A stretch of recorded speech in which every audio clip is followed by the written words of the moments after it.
나 다니엘이 중심에 근심하며 내 머릿속의 환상이 나를 번민하게 한지라. 내가 그 곁에 모셔선 자들 중 하나에게 나아가서 이 모든 일의 진상을 물으매 그가 내게 말하여 그 일의 해석을 알려주며 이르되, 그 네 큰 짐승은 세상에 일어날 네 왕이라. 지극히 높으신 이의 성도들이 나라를 얻으리니 그 누림이 영원하고 영원하고 영원하리라. 이에 내가 넷째 짐승에 관하여 확실히 알고자 하였으니 곧 그것은 모든 짐승과 달라서 심히 무섭더라.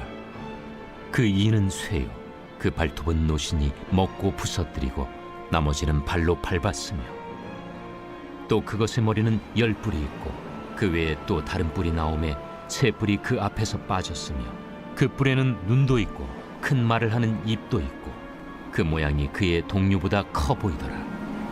내가 본즉 이 뿔이 성도들과 더불어 싸워 그들에게 이겼더니 옛적부터 항상 계신 이가 와서 지극히 높으신 이의 성도들을 위하여 원한을 풀어주셨고 때가 이름에 성도들이 나라를 얻었더라.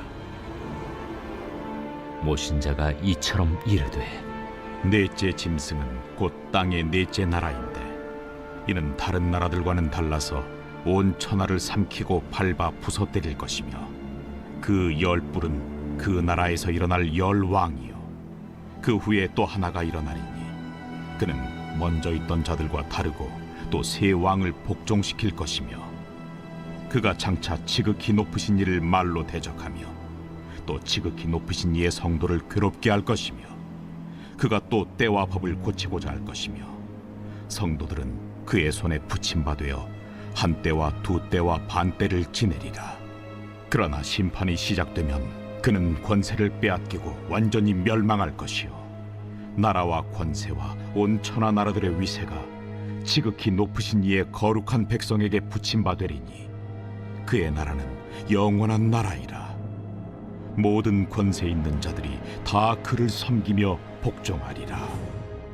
그 말이 이에 그친지라 나 다니엘은 중심에 번민하였으며 내 얼굴빛이 변하였으나 내가 이 일을 마음에 간직하였느니라. 사랑하는 큰습관 여러분, 좋은 아침입니다. 8월 19일 매일 말씀 나누도록 하겠습니다. 오늘 본문은 7장 15절부터 28절로서 7장의 후반부에 해당됩니다. 이제 어제부터 7장이 시작됐는데요. 다니엘서 시작할 때 말씀드렸듯이 1장부터 6장까지는 다니엘이 경험했던 역사적 사건들을 기록하고 있고, 또 7장부터 12장은 다니엘이 본 여러 환상들에 대해서 기록하고 있습니다. 그래서 이제 어제 본문을 보면 다니엘이 봤던 첫 번째 환상을 우리가 확인할 수 있습니다. 다니엘이 어떤 환상을 봤습니까? 하늘에 네 바람이 큰 바다로 몰려 불더니 큰 짐승 넷이 바다에서 나왔는데 그 모양이 각각 달랐습니다. 첫째 짐승은 사자와 같은데 독수리의 날개가 있더니 또 갑자기 그 날개가 뽑혔고 또 땅에서 들려서 사람처럼 두 발로 서게 되었으며 또 사람의 마음을 받았습니다. 둘째 짐승은 곰과 같은데 그것이 몸 한쪽을 들었고 그 입에 이 사이에는 새 갈빗대가 물렸는데 그것에게 일어나서 많은 고기를 먹으라 라고 말하는 자들이 있었습니다. 셋째 짐승은 표범과 같은 것인데 등에는 새 날개 넷이 있고 또 머리 넷이 있으며 권세를 받았습니다. 넷째 짐승은 무섭고 놀라우며 또 매우 강하며 또 쇠로 된 큰 이가 있어서 먹고 부서뜨리고 또 다른 짐승들을 발로 밟았으며 전에 모든 짐승과는 다르고 또 10개의 뿔이 있었습니다. 그 뿔 사이에서 다른 뿔이 나더니 10개의 뿔 중에 3개가 이제 뿌리까지 다 뽑혔으며 이 새로 난 뿔에는 사람의 눈과 같은 그 눈들이 있고 또 입이 있어서 큰 말을 했습니다. 그러더니 이번에는 왕좌가 놓여지고 또 옛적부터 항상 계신 이가 그곳을 좌정하셨는데 그의 옷은 눈같이 하얗고 그의 머리털은 깨끗한 양의 털 같고 또 그의 보좌는 불꽃이요 그의 바퀴는 타오르는 불이며 불이 강처럼 흘러 그의 앞에 나오며 그를 섬기는 자는 천천히요 그 앞에서 모셔선 자는 만만이며 심판을 베푸는데 책들이 펴 놓여 있었습니다. 그때 작은 뿔이 말하는 그 새로 난 그 뿔이 말하는 큰 목소리로 말미암아 주목하여 보는 그 사이에 그 짐승이 죽임을 당했고 그 시체가 상한 바가 되어서 타오르는 불에 던져졌으며 남은 짐승들은 그의 권세를 빼앗겼으나 그 생명은 보존되어서 정한 시기가 이르기를 기다리게 됐습니다. 네, 그리고 이번에 인자 같은 이가 하늘 구름을 타고 와서 옛적부터 항상 계신 이에게 나아가 그 앞으로 인도되자 그에게 권세와 영광과 나라를 주고 모든 백성과 나라들과 또 다른 언어를 말하는 모든 자들이 그를 섬기게 하였으니 그의 권세는 소멸되지 않는 영원한 권세요 그의 나라는 멸망하지 않는 것이었습니다. 네, 여기까지가 이제 어제 본문으로서 다니엘이 본 첫 번째 환상이었습니다. 정말 별 희한한 환상도 다 있다라는 생각이 들면서도 대략적으로 이제 무슨 내용인지도 알 것 같은 그런 환상인 것 같습니다. 다니엘은 이 환상을 본 후에 근심하며 번민하게 됐습니다.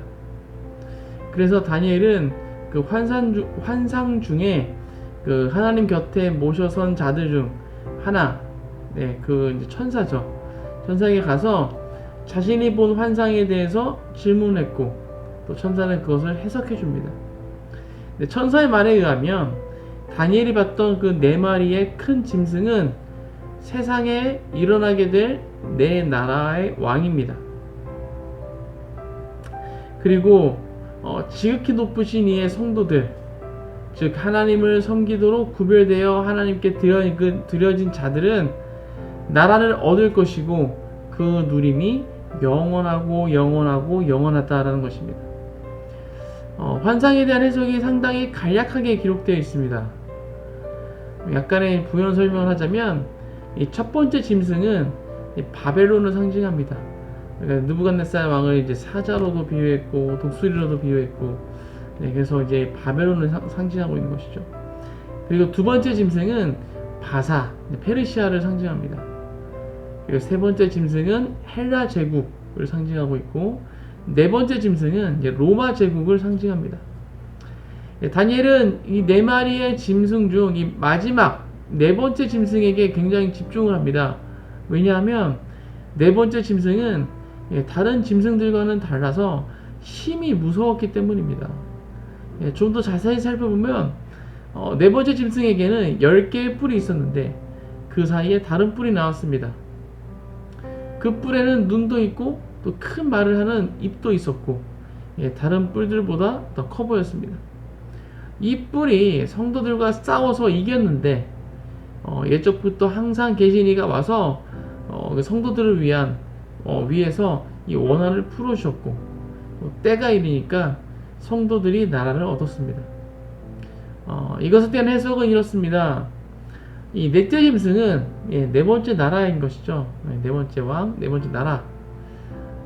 우리가 이제 이것을 이제 로마 제국이라고 이야기했습니다. 이 나라는 다른 나라들과 달라서 온 천하를 삼키고 또 밟아 부서뜨릴 것입니다. 이 짐승에게 있던 10개의 뿔은 그 나라에서 일어날 10명의 왕을 의미합니다.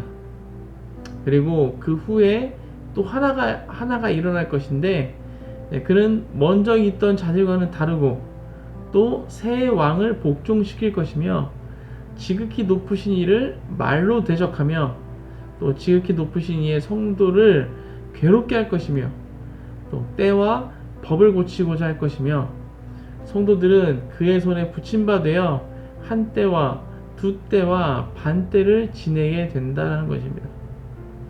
그러나 심판이 시작되면 그의 권세를 다 빼앗기고 완전히 멸망할 것이고 나라와 권세와 온 천하 나라들을 그 나라들의 위세가 지극히 높으신 이의 거룩한 백성에게 붙임바 되리니 그의 나라는 영원한 나라이며 모든 권세 있는 자들이 다 그를 섬기며 복종한다 라는 것입니다. 앞에서도 말씀드렸지만 역사적으로 볼 때 이 환상에서의 넷째 나라, 네 번째 나라는 로마 제국을 가리키고 있습니다. 로마 제국이 온 천하를 삼키고 밟아 부서뜨리고 다스릴 때 예수님께서 이 땅에 오셔서 십자가를 지셨습니다. 또한 로마 제국은 기독교를 박해했습니다. 수많은 크리스천들이 핍박을 받으며 또 죽임을 당했습니다. 그러나 하나님의 심판이 시작되자 로마는 권세를 빼앗기고 멸망하게 되는 것이죠.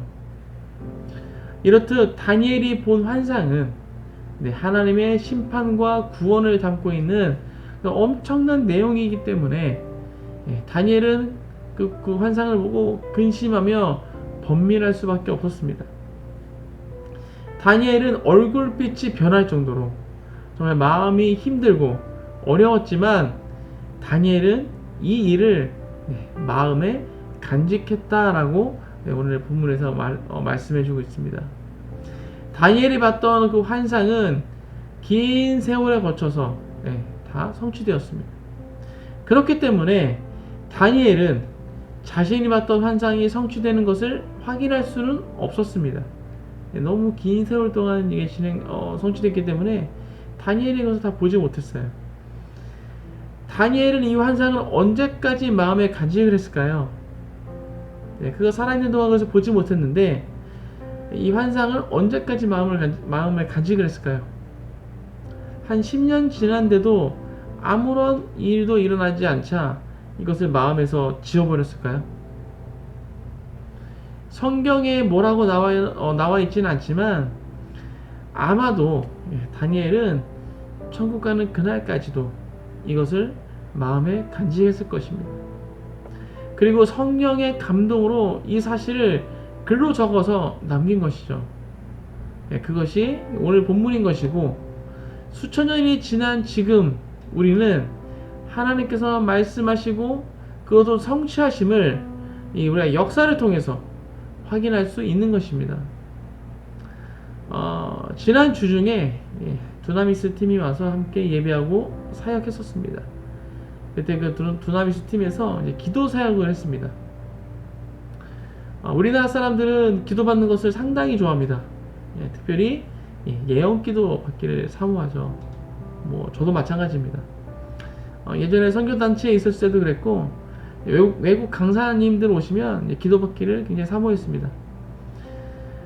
참 많은 예언을 받았던 것 같은데 지금 제 마음속에 기억되고 있는 예언은 몇 개가 없는 것 같습니다. 예언 받기만을 좋아했지 그 예언의 말씀을 마음에 다 간직하지는 못했던 것 같습니다. 우리는 하나님께서 나에게 주신 말씀을 귀하게 여겨야 할 것입니다. 설교를 통해서 주실 수도 있고, 또 기도 중에 주실 수도 있고, 다른 사람을 통해서 주실 수도 있습니다. 어떤 루트를 통해서 주셨건 간에 그 말씀을 소중히 여기며 마음에 간직해야 한다는 것입니다. 왜냐하면 하나님께서 그 말씀을 주셨다는 것은 그것을 성취하시겠다는 하나님의 그 의지가 담겨 있는 것이기 때문입니다. 하나님의 말씀은 반드시 성취됩니다. 하나님께서 반드시 그것을 성취하십니다. 다니엘처럼 자신이 살아 생전에 그것을 확인을 못한다 할지라도 언젠가는 그것이 성취된다는 것입니다. 사랑하는 크리스도 가족 여러분, 하나님께서 주셨던 말씀이 있으십니까? 그것을 마음에 간직하시기 바랍니다. 그리고 그것을 글로 적어두시기 바랍니다. 우리의 기억력에는 한계가 있기 때문이죠. 그리고 그래서 적어두는 습관을 가지고 있는 것은 굉장히 유익합니다.